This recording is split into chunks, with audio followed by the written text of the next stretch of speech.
Welcome. I'm Toby Holmes, an advisory board member for the MBA certificate program in e-business at the University of Washington. One of our objectives is to foster an exchange of information between business leaders and the university on the relationship of business strategy and information technology. In the following program, I'm pleased to bring you a panel discussion on RFID, radio frequency identification, a technology that's transforming the supply chain and e-business as we know it. This presentation was given during our annual conference, Northwest e-Business, on April 30th, 2004. I hope you'll find this program to be informative and useful in your business or academic pursuits.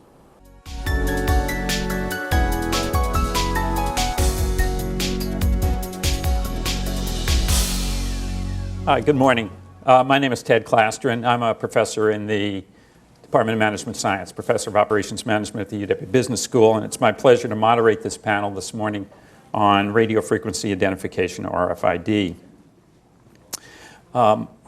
The panel this morning is going to focus on what has been called a transformational technology, RFID, radio frequency identification.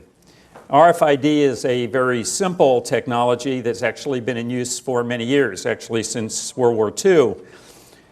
RFID tags and readers basically allow machines to share information wirelessly. However, several recent events have provided a very strong impetus to the widespread implementation of this technology. Specifically, last June, Walmart's CIO, Linda Dillman, announced that Walmart will require its top 100 suppliers to comply with its RFID electronic product code program by January 2005. Specifically, its top suppliers will be required to embed an RFID tag or chip on all pallets and cases that travel to any Walmart facility. And Walmart has now indicated that they plan to extend this requirement to all its suppliers by 2006. Given that Walmart suppliers are the top non-automotive consumer goods manufacturers in the world, there are very strong indications that Walmart's mandate are likely to impact all segments of our economy. So our panel this morning is going to examine this technology and provide a number of different perspectives on RFID and some of the implication for both businesses and consumers alike. We hope that you enjoy the panel and our discussion. We hope you find it informative and stimulating. And again, we appreciate your joining us this morning. In order of their appearance, we have three speakers. The three speakers are Jeff Jacobsen, Chris Kelley, and Tim Spofford. The first speaker will be Jeff Jacobsen. Jeff is president of Applied Wireless Identification Group, where he has been since February of 2003. Applied Wireless Identification Group is focused on the development of lower cost, higher performance multi-RFID protocols and readers with improved digital antenna technology. Prior to joining AWID, Jacobsen was the founder, CEO, and president of Alien Technology Corporation, a leader in low-cost RFID tag development and IC assembly. Previous to Alien Technology, he was involved in three high-tech startup companies, Kopin Corporation, Zymos Corporation, and ILSI. All three companies went public through an initial public offering on NASDAQ. Jacobsen is an active leader in the MIT Auto ID Center Consortium, now called the EPC Global, and operated by UCC and EAN. He has contributed to the current accelerated growth of the RFID industry and the global adaptation of the electronic product code, the fastest growing RFID supply chain and logistics standards. Our second speaker will be Chris Kelley. Chris is the director of RFID professional services for Intermec Technologies Corporation in Everett. Intermec is a leader in global supply chain solutions and in the development, manufacture, and integration of wired and wireless automated data collection, RFID, and mobile computing systems. More than 13 million RFID tags using RFID technology from Intermec are now in use throughout the world in pilot projects or application rollouts. Chris has held various management positions at Intermec, including Managing Director of Healthcare Solutions, Director of Marketing for Government Systems. European Group Marketing Manager and Group Product Marketing Manager. He was also Director of Business Development at WareNet, a leader in supply chain visibility using real-time locating systems technology.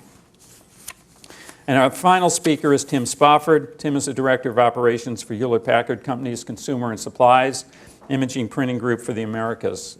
He is accountable for the manufacturing, the product completion, distribution operations for inkjet printers, all-in-one devices, cameras, and printing supplies. These operations cover about 5 million square feet of space in 6 locations across the US, Canada, and Latin America. Tim's career began with Hewlett Packard in Boise some 26 years ago or so.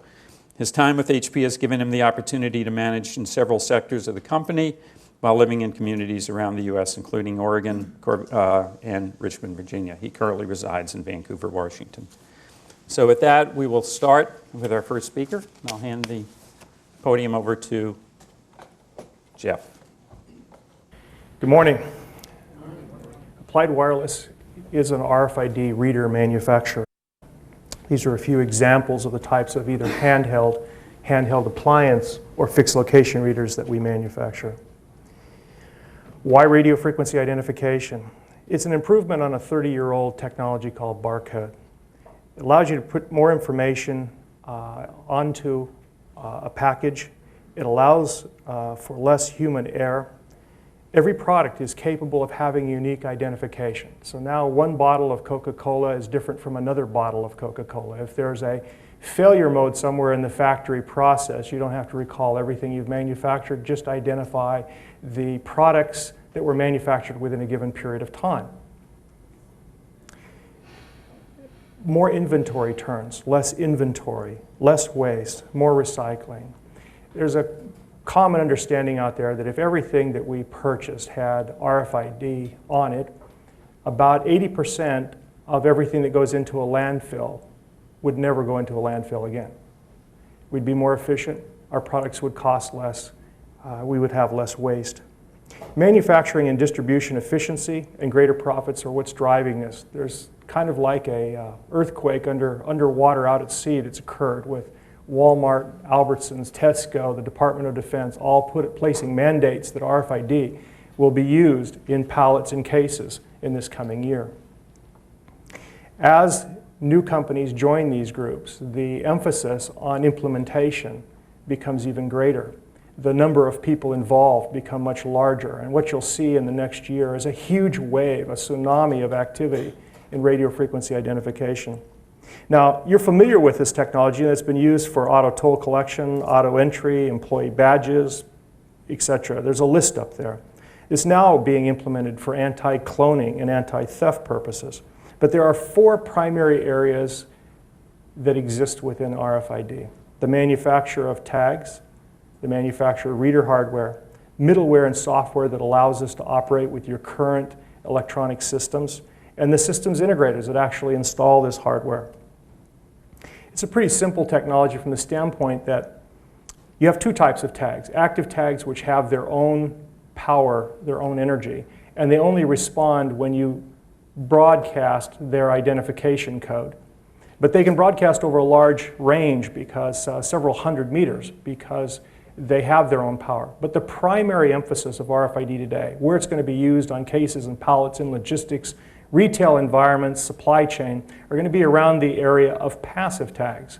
These tags procure all of their energy to operate from the readers themselves. So they have a limited range, typically less than 5 or 6 meters. So the reader sends out an RF energy. The tag, which you see over on the far right-hand side, has a small IC. The antenna captures the RF energy. It rectifies, it converts the RF energy into electric power to power the chip. Now, these tags do not broadcast. They're not like a cell phone.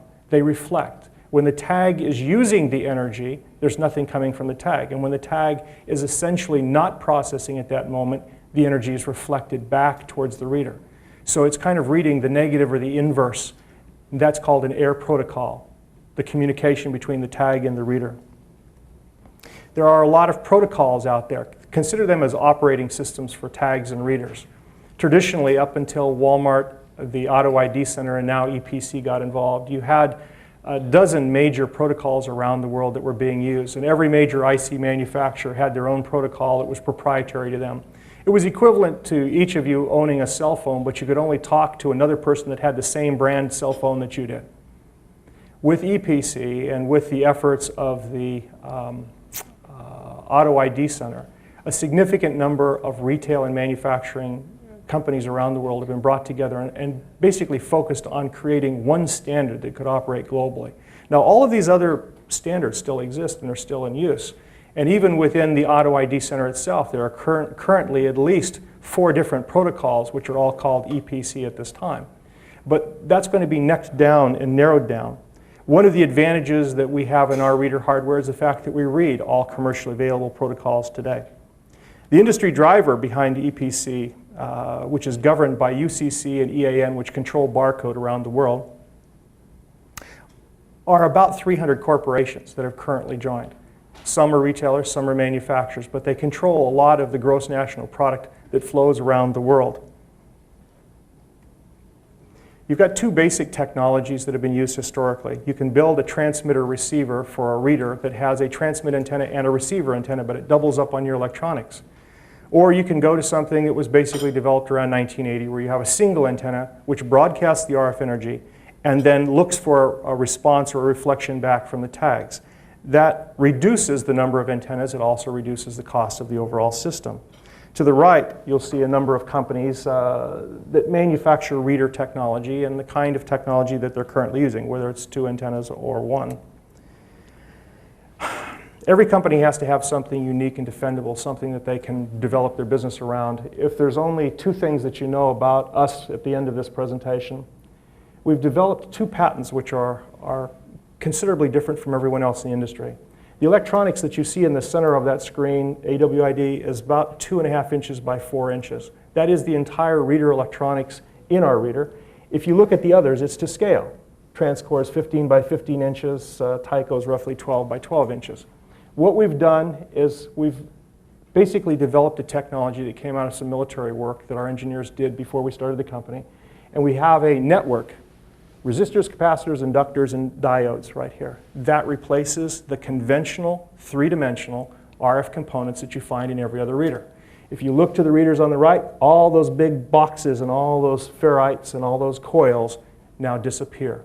If you look down to the lower corner, you have an Intermec reader. They use what's called a delay line. It uses up several square inches of printed circuit board space. And what a delay line does is protect the receiver from a reflection from the transmitter. So when your transmitter powers out to the antenna, should it bounce back for some reason into your receiver, you've got like 1,000,000 times more energy going out than what it's expecting to see from a tag. You could damage your receiver portion. These are technologies that people use out there right now to build these products. Circulators, delay lines, IQ modules. We've been able to get rid of those and go to something that's very simple and something that's totally integratable to an IC chipset, which means that these readers, within a year to 18 months, or at least from the standpoint of our reader, we will have everything down to a compact flash card as far as the amount of electronics that will go into an RFID reader. It translates to better performance, better sensitivity, and a much, much lower cost. The second thing that we have is that, remember I discussed earlier in reader technology, you have one antenna that broadcasts and then listens. So even if you have a reader box of electronics and it's got 4 antennas on it, each one broadcasts and receives independent. So antenna 1 will broadcast and listen, antenna 2 will broadcast and listen. It's like having one set of electronics, 4 different antennas. In our case, we integrate the electronics directly into the antenna themselves. And by being able to do that, we not only get better sensitivity, but we have the ability to use a technology that enhances this first network that we developed. When you broadcast when you propagate RF energy out into the atmosphere, you load a lot of energy onto the antenna. It's like being hit in the eyes by headlights late at night. You're dazzled, you can't see properly. Well, when you've got 1,000,000 times more energy leaving that antenna than you're expecting to see from a tag, you have to wait for all that energy to decay. So it means within a given period of time, there's a large portion of time where you don't get to see a reflection from a tag, even if it's trying to talk to you. We developed a circuit which allows us to be able to invert all of that energy simultaneously upon broadcasting. So when we broadcast, we immediately wipe the entire antenna clean. It has two effects. It allows you to be able to instantaneously look for tags reflecting back. It also takes all the ambient noise off the antenna, all the ambient RF energy that's affecting the noise floor in your environment. It's allowing us to be able to read tags 7 to 8 times longer for any given time period. Being able to get rid of the large three-dimensional components, being able to integrate to a chipset, and being able to get all the energy off the antenna so you have more time to look and you have more sensitivity are the two key reasons why we exist as a company. Now we've gone from this board, which is 2 by 4 inches, down to a compact flash. That's what an RFID reader electronics will look like in about 18 months. When that happens, you'll see PDA cell phones in the case of inkjet printers. Right now, a company like HP will build a printer, and somebody will come along in Barstow, California or China and blow some plastic molds, mix up some ink in their bathtub, put it in there, and sell it to you at the store. Now, you've still got your year warranty on your HP printer when you take it home, but they don't know that you're buying these cheap substitute ink cartridges. They put it in and it gouges up your printer. Well, the printer doesn't work, so who do you send it to? You send it to HP. So now they either have to clean it or they have to replace it. Well, when you can get the RFID down to a low enough cost, whether they actually make the printer cartridges or someone that they license or evaluate for producing a product that's compatible with theirs. If you put the right cartridge in, the printer automatically knows it's the right cartridge. It sets itself up electronically to operate to give you the best performance. If you put an unknown brand in there that does not have the proper RFID code, the little tiny reader electronics in the printer will come back and say, we're going to go into a default mode. We're going to clean more often. We're going to do whatever we can to provide the highest quality print. But it's unlikely that you're going to get the advantage of the low-cost cartridge because of the cleaning and the things that the printer will have to go through. It also means that you avoid your warranty. So when you mess up your printer and you send it back, HP will say, I'm sorry, but you used a non-approved supplier. We work in printers. We're about a 5 or 6-year-old company. We shipped about 25,000 readers last year. We should do somewhere probably around $10 to $15 million in sales this year. And we currently have a Walmart spec reader that sells for under $450. In comparison to the rest of the world, most readers that are out on the market today sell for between $2,000 and $3,500. Thank you.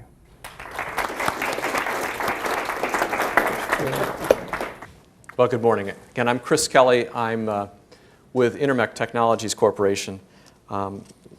Just a bit about who Intermec is. Although we're a local company and we're one of the largest commercial employers in Snohomish County, most people don't know who we are. We're about a 40-year-old company that's largely been involved in barcode systems, wireless LANs, handheld computing, and RFID for quite a long time. Many of the barcodes, for example, that you see and experience every day were invented by Intermec. Intermec, we also hear about Wi-Fi. Well, Intermec was one of the pioneers in the Wi-Fi space. But the reason you don't know about us is because we focus very much on the industrial marketplace, not usually in the retail and consumer space. What I wanted to talk a bit about today is some of the applications where RFID is being used. Certainly, if you've been reading any of the media, you're aware of the mandates that have come down from Walmart, from the Department of Defense, from Metro AG in Germany, Target, Albertsons, on and on. But RFID, as Jeff and Ted mentioned, have been in use around the world for a long time. And so I want to talk about some of those other applications, but I'll wrap up by talking a bit about where things are with EPC and what some of the financial justification is behind it, why these retailers and consumer packaged goods manufacturers are particularly excited about it. As Jeff mentioned, and this is my only slide about the technology, there are fundamentally two different technologies, passive and active. A lot of the noise right now, or the opportunities are in the passive space. To give you a comparison, if you can see in the graphic, that is a RFID chip, probably an older generation, they're getting smaller, compared to postage stamps. So this is the size of a chip to which you'd attach an antenna that's typically used in many of these passive RFID applications. Very small, very flexible, very capable of being attached to lots of different products. RFID goes back, and you experience it every day whenever you go to a retailer and they remove what's called the electronic article surveillance tag, that big plastic tag on typically on clothing items. That is, in fact, an RFID tag. It's the simplest form of RFID, and it's been around since the 70s. It's, for all intents and purposes, a one-bit tag. Either it's working or it's not working, and it's used all over the place. Relatively inexpensive technology, but the point is that RFID is nothing new. It's been around for a while. Another big application for RFID is not so much here in the Northwest, but particularly in the South and around the world, electronic toll collection, where highways are, of course, metered and tolled. Regular users of the transportation system can purchase a battery-backed tag that they affix to the windshield of their car and are able to zoom through at, well, they want you to do about 40 miles an hour, but usually we do 60, 70, 80 miles an hour through.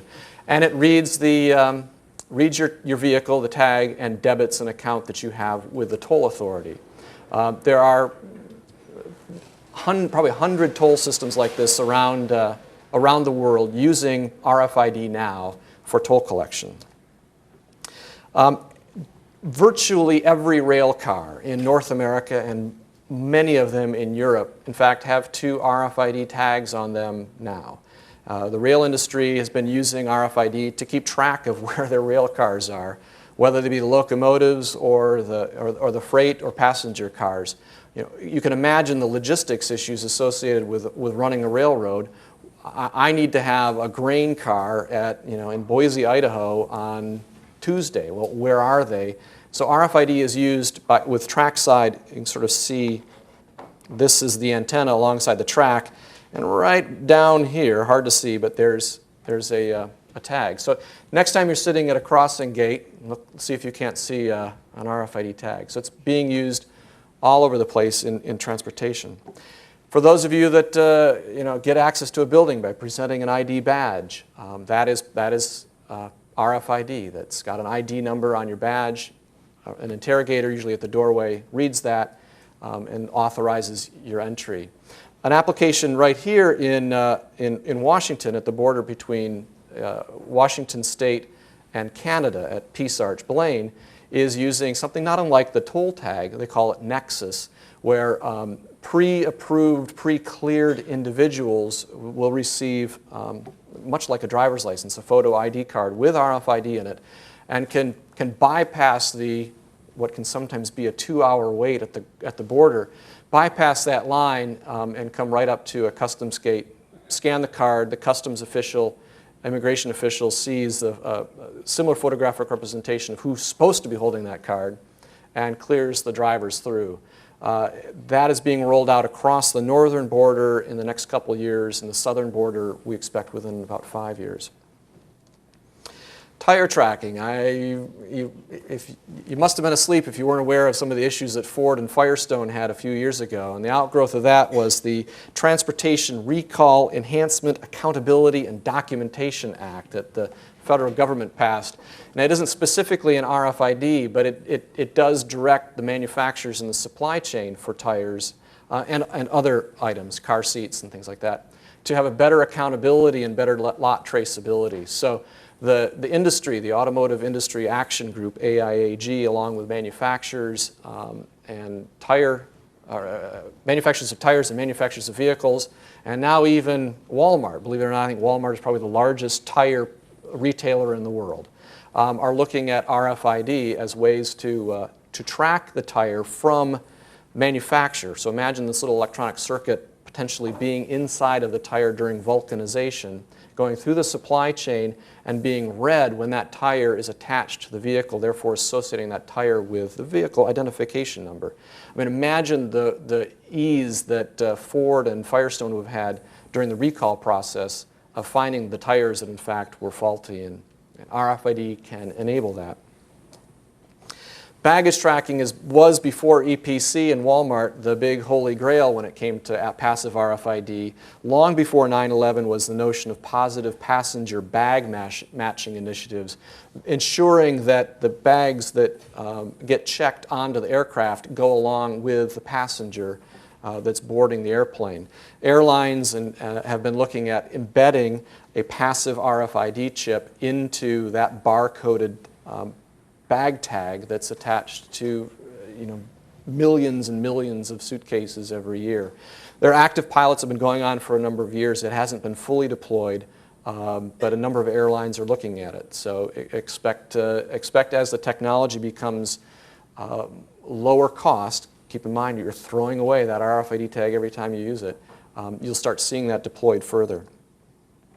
Real-time location systems is a relatively new use of RFID, and it's largely come out of the military, the DoD, CIA, in essence using an active tag to attach to an asset, an item. The tag, in fact, does transmit periodically a beacon, basically a serial number, and a cellular array of antennas are set up on the campus. It could be a container yard, it could be an auto manufacturer's lot, whatever it is.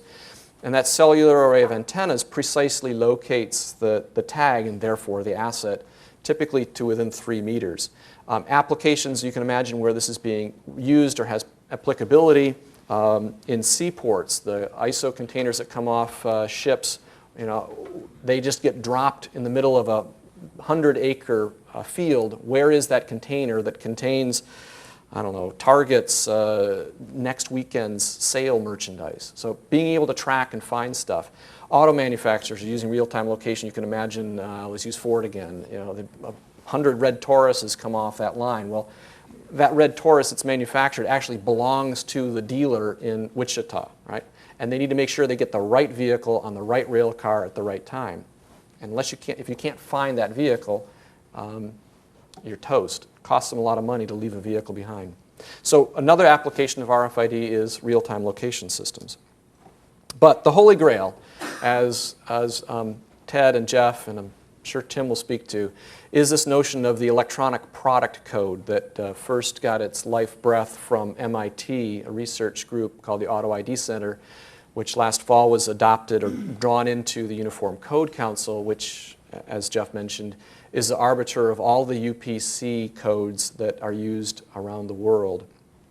The promise of the EPC fundamentally has to do with visibility and velocity, classic I2 nomenclature, around the supply chain, getting the right product to the right place at the right time, starting at the point of manufacture, wherever that might be, affixing an RFID EPC compliant tag to the article and tracking it and using that tag throughout the supply chain so that all of the supply chain participants can benefit from it. And the moment it's being driven by the retailers pushing the mandate up their supply chain. We've talked about Walmart. Department of Defense is a little bit quieter one, but just as big an initiative behind that. Virtually every one of the items, a mandate just came out from DoD this week, in fact, that they're requiring any contract that they sign after October 1st of this year will have what their equivalent of an EPC on that item starting in 2005. The goal is to get down to the unit tracking, the each, if you will, the can of Coke. That's a ways off. Case and pallet tracking is what's being focused on right now. To think of the EPC in essence as the UPC, which is all the UPC contains is a manufacturer ID and an ID of that kind of a thing. So an HP printer of that particular model, that stock keeping unit, will have a unique UPC. EPC can take it to the next step in providing a serial number identification for every single one of those HP printers. Now, so what is some of the interest in EPC? Where is that return on investment? There's a lot of different aspects, and I'm just highlighting one of them here. Out of stock translates to a lost sale.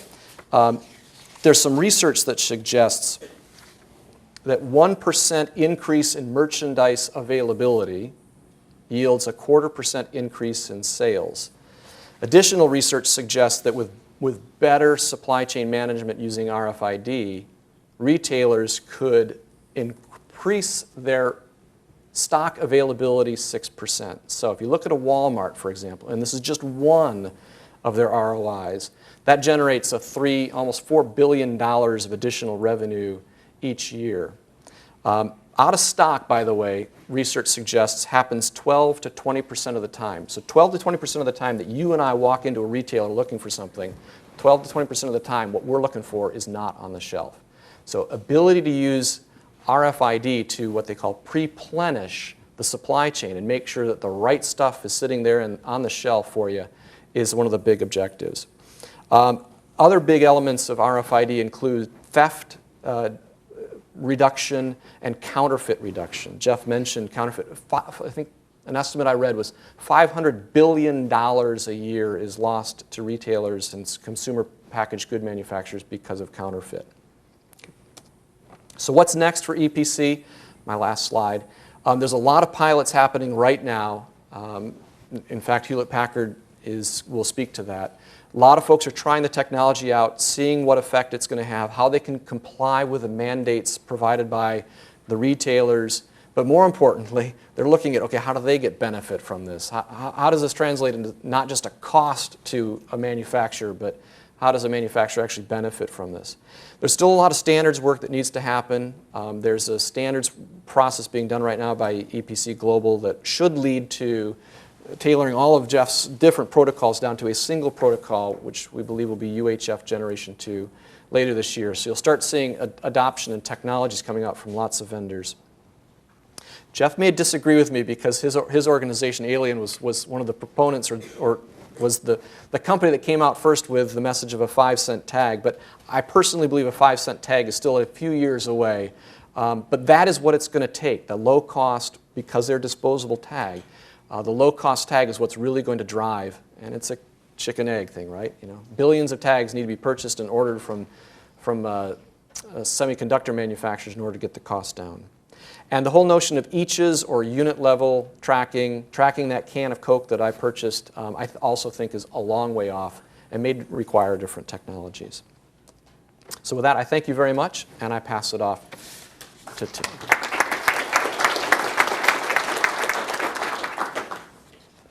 So you've heard from the experts. I'm an operations guy. I started off with HP, as Ted said, about 26 years ago. I started off as a box kicker and a label licker. I've actually been able to see the evolution into barcode, the evolution now into RFID. So I'm going to talk about some of the things we've got going on and some of the questions that are out there. So first off, this is kind of what it feels like. We know there's got to be a justification for RFID out there somewhere. You know, it's a great technology. You've heard about some of the great things that are happening with it. But there are also some significant challenges with that, given the cost of the tag. So we've heard about the vision of a 5-cent tag.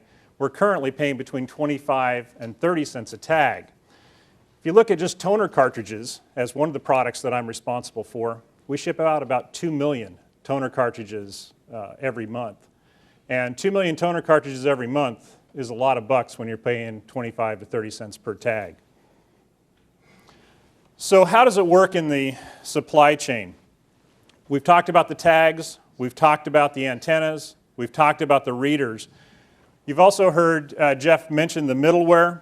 This is a pretty important thing. If you look at our supply chain systems, if you look at our enterprise resource planning systems, they're expecting to get information about the speed of a keyboard, and then we've been able to get them to accept information through middleware about the speed of barcode. We're now talking about dumping lots more data a whole lot faster. So this middleware is a real important piece of us being able to utilize our tools that we have in place and augment them with RFID.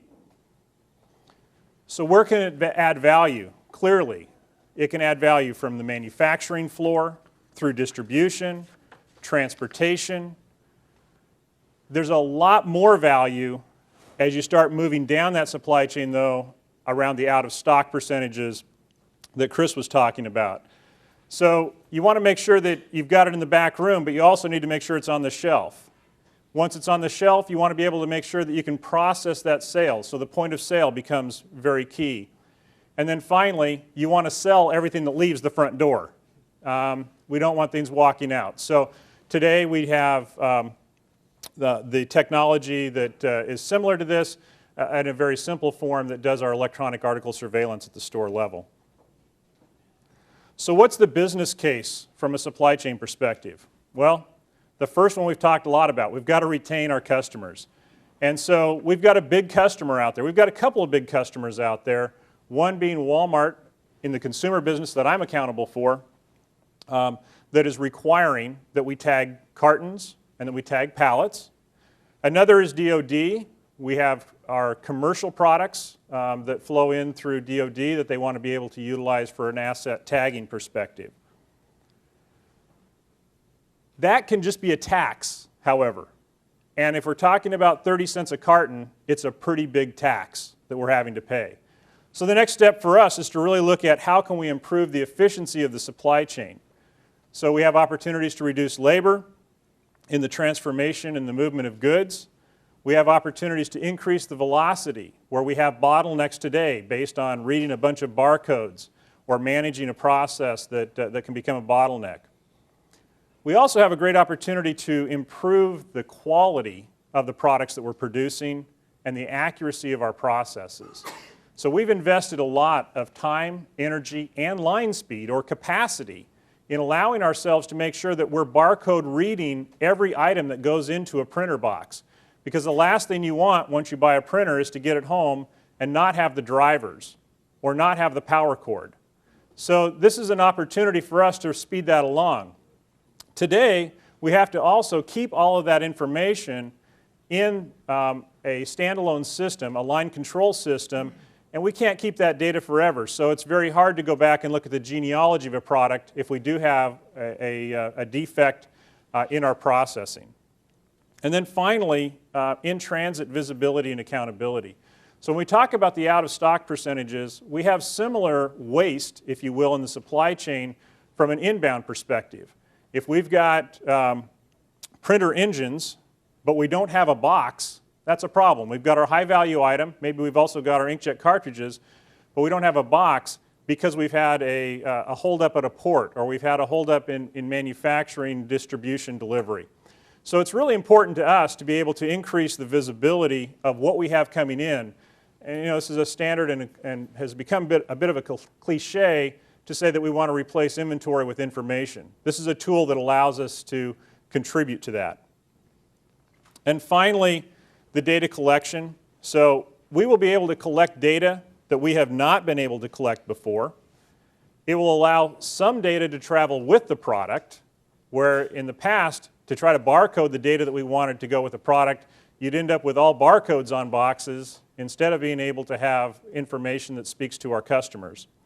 And then finally, the improvement of data standards. So the work that's being done on EPC is a huge step forward for us to be able to standardize information and standardize the data that's available. So we've talked a lot about the Walmart requirement. I don't need to go through this again, but they're very specifically, we are one of those 100 suppliers that has to meet this requirement. In order to meet this requirement, they're asking for us to do this by January of 2005. It's for 3 Texas distribution centers.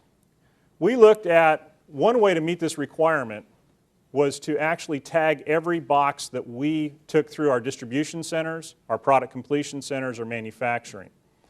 The price tag to do that is about $20 million a year. So it's a big chunk of change for us to try to put a tag on everything that's going through. So we're having to take this in steps. I'll talk about some of our pilots here in a minute on how we're doing that.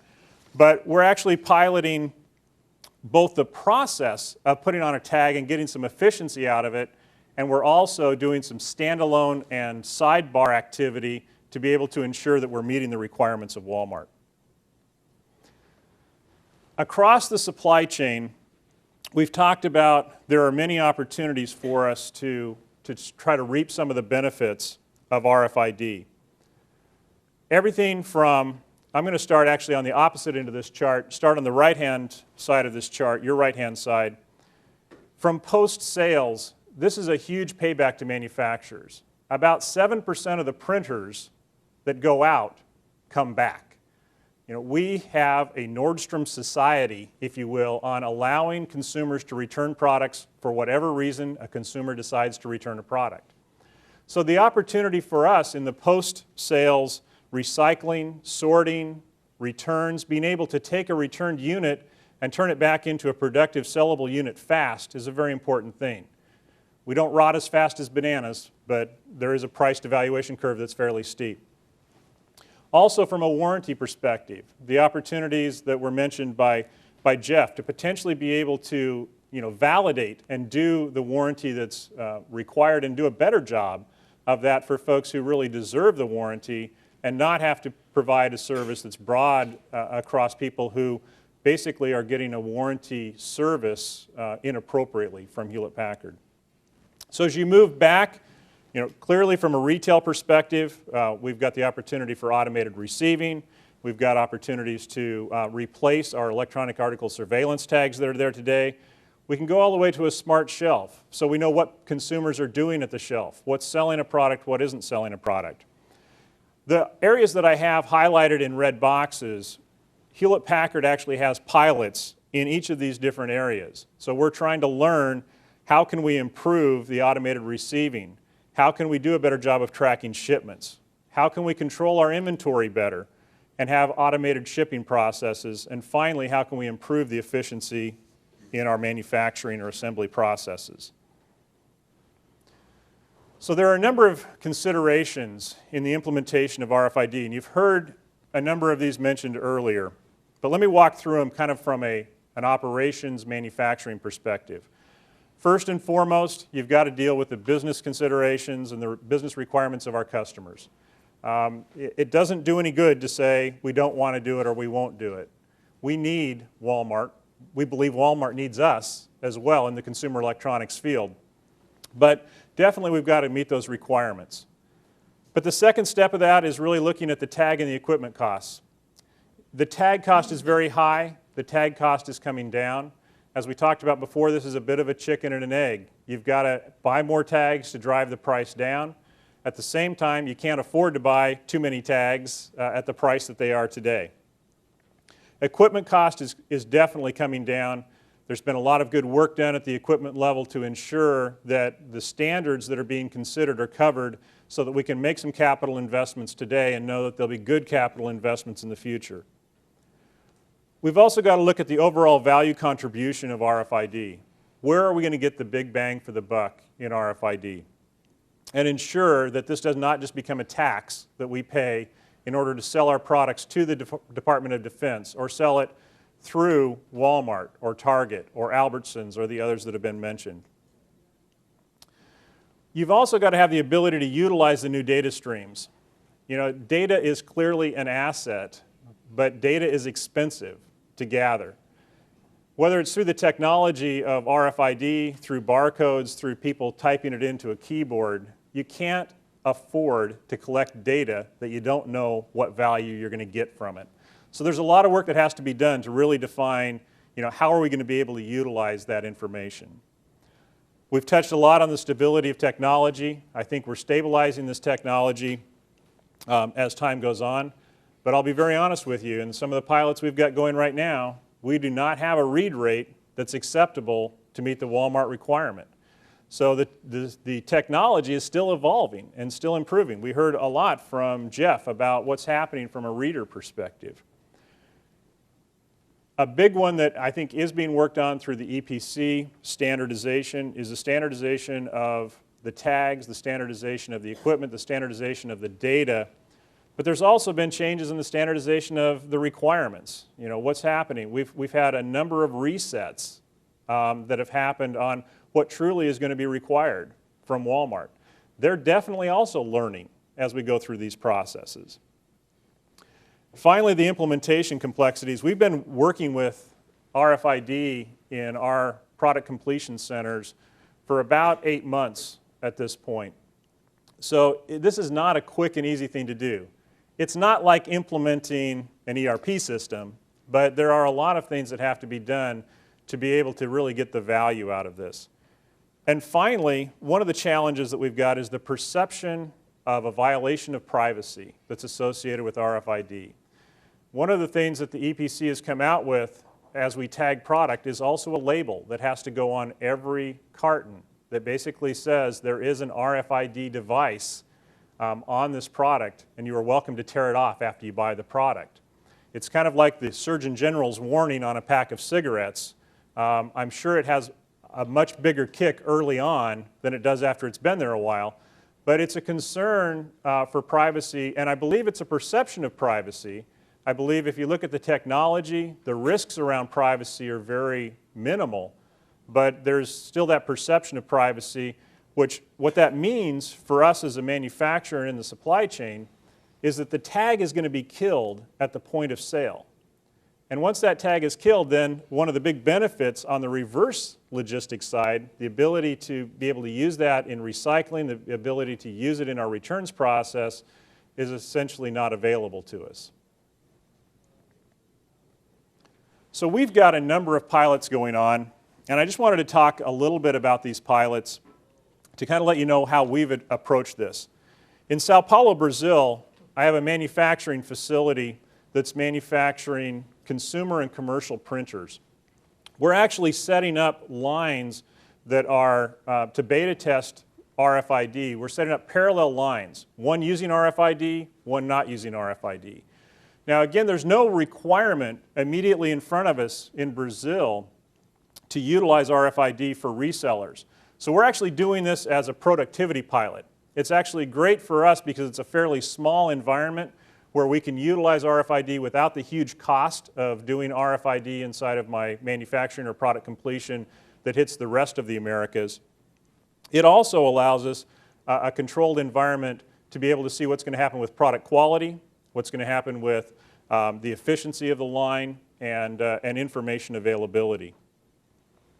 We have a second pilot out in Chester, Virginia. This is actually just outside of Richmond, Virginia. Every inkjet cartridge that is sold in the Americas comes through this facility in Chester, Virginia. We utilize several different manufacturing sites to build the inkjet cartridges. Those are located in places like Dublin, Ireland, Puerto Rico. They're located in Singapore, Malaysia. And so they come through this factory in order to be put in their market-ready boxes so that we can sell them in the different regions of the Americas. So that's where we make the decision to put them into a box that has Spanish on it, or that has French, or that has English, or Portuguese. In this facility, we're really looking at first meeting the Walmart requirement, because the products that flow through there ultimately go to Walmart. But we're doing it in such a way that we've actually outfitted our lines with RFID readers so that we can run that product across several of our lines. And I've got some pictures later you can see that we're actually outfitting our dock doors there, so we're reading things as they're going onto the truck. In Memphis, Tennessee, this is our product completion and distribution center for the US and Canada. So all of the inkjet printers, all of the all-in-one devices flow through this facility. Again, we've got a pilot going on right now with Walmart where we're actually shipping compliant goods to Walmart. We're processing on 2 of our lines there, every product that goes across. What we're trying to learn here, again, is how can we do this at scale? So we're really ramping this up to manage high volumes. But the pilot only goes out to 1 DC and then 7 stores inside of Walmart. And that pilot will be going on until July, I believe. And then finally, we've got some pilots going on. We talked about the container tracking earlier. Chris talked about that. We're trying to tap into that from a manufacturing perspective so that where there's already tracking taking place, we can tie the goods that are actually inside of those containers back to the tracking that's taking place and then back to our planning tools so we know where things are and we can plan on those coming in. So I've got a couple of quick slides here on pictures. This is what RFID looks like when it's in place. These are, if you look at the upper left-hand corner, those white squares are readers. Those are online squares, or online readers, excuse me, that in our packaging facility in Chester, Virginia. If you look down at the bottom left-hand side, that's a dock door that has a yoke, so every product that is taken through there. Now again, with this technology, we don't have to just read the pallet. We can actually read every box on the pallet as they flow into that trailer. The other two pictures also just show some online readers that we have. This is in Memphis, Tennessee. We've taken a little bit more of a cautious approach in Memphis. So what you see in the bottom left-hand corner and in the center is a yoke that actually reads the pallets and the boxes on the pallet. We've set up a couple of different yokes to go through. So instead of outfitting all 50 doors at our distribution center, we've set up these yokes so we can actually pass through them on the way to the doors. With that, I'm going to turn it over to Ted again for questions. Tim, thank you very much.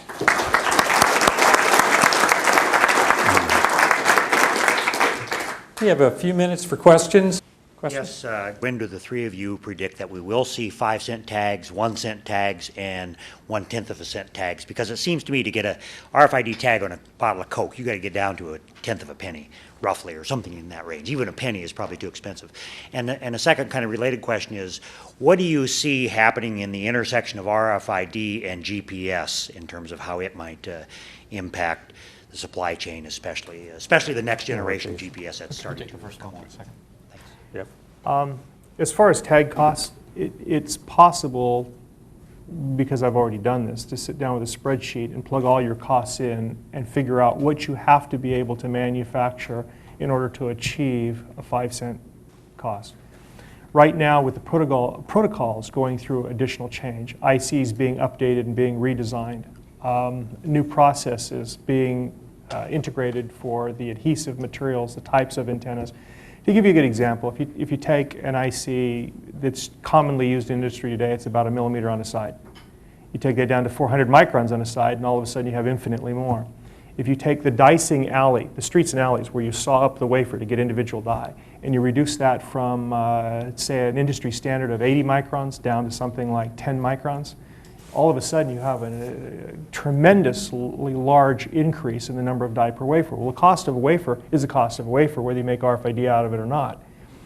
If you don't use metal to make your antennas, but you use conductive inks or polymers, it's more biodegradable and recyclable. It's better for the entire recycling process. But in UHF and microwave, you don't have to have metal in your antenna for it to work well. We've already demonstrated 80–90% efficiency comparing the same die attached to a metal antenna as you do to, say, a conductive ink antenna printed on newspaper material.